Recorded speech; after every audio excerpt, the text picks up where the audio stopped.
Well, I was just a young fella in 1963 and the state spearfishing champion in South Australia when, after 4 hours of spearing fish with lots of, there must have been a lot of blood in the water, a great white shark grabbed me around the chest and I had to wrestle it and stick my fingers in its eyes and grab hold of it in the bear hug, and then I sort of got to the surface and it grabbed hold of a float and dragged me underwater. And after an incredible fight, lots of miracles and a great deal of stitches, I was back again trying to find out more about sharks. I could imagine that would make you very curious.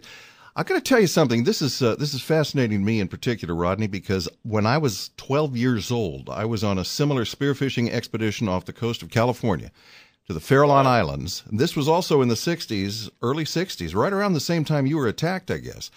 And that's a famous place for great whites. Yes, and one of our divers was hit by a 14-foot great white. Wow! And some of the other divers. Now, I was like as I say, I was only 12. I wasn't going in the water in the first place, but I was the first one that spotted him bobbing up and down in the water some 50 yards away, and they managed to drag him in, and the Coast Guard picked him up, and he survived, but just barely.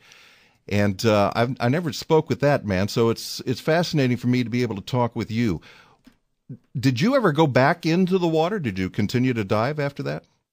Yeah, I made it I actually made my living as a diver. I love the sea and the ocean, the swimming and the adventure of all finding the fishes, but I knew nothing about sharks. So I started to learn about them and actually built the first underwater shark cage.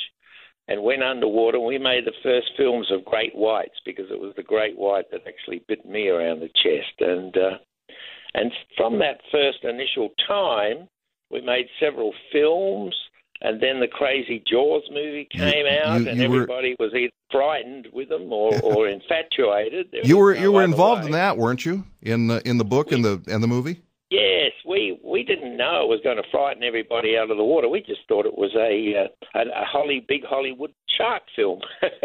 And then when it turned out to be the famous Jaws movie that caused so much havoc and fear, I was a bit ashamed for many years to even say I'd worked on the film. Wow, that's funny. Over the years, what we've done is organised expeditions to film and photograph great whites, and that's been, is basically why we're here today, because I collected some wonderful things, and a lot of these are in the museum at the Museum of Nature and Science at Fair Park, right? Part of the Planet Shark exhibit, and you're going to be doing some meeting and greeting of folks on Saturday. Is that right? Yes, Saturday.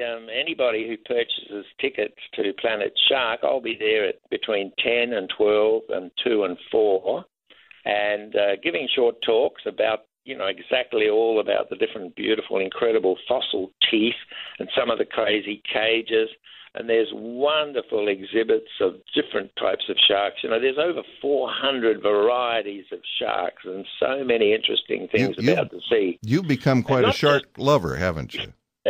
Well, I respect them, and I think that's wonderful. And I can't believe that we spend so much money trying to find other planets when we know so little about our underwater world.